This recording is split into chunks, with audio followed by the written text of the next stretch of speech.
ব্যঙ্গ রচনা বা স্যাটায়ার কি? যে রচনা আলোচ্য বিষয়কে লঘু ও তুচ্ছ করে তার প্রতি অবজ্ঞা, ঘৃণা, ক্রোধ বা কৌতুকের মনোভাব জাগিয়ে তোলে তাকে স্যাটায়ার আখ্যা দেওয়া যেতে পারে।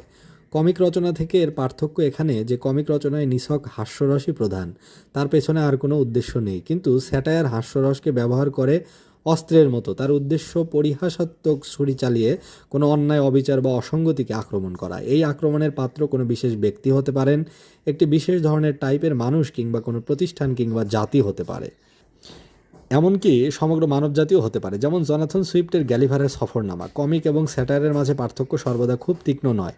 জনসন তার ভলফনি নাটকে স্পষ্টতই এক শ্রেণীর ধূর্ত অর্ধ মানুষকে তীব্র ব্যঙ্গ করেছেন। ব্যঙ্গ রচনার রচয়িতাগণ স্যাটায়ারকে বিবেচনা করেছেন মানুষের নির্বুদ্ধিতা ও অন্যায় আচার আচরণের সংশোধক রূপে।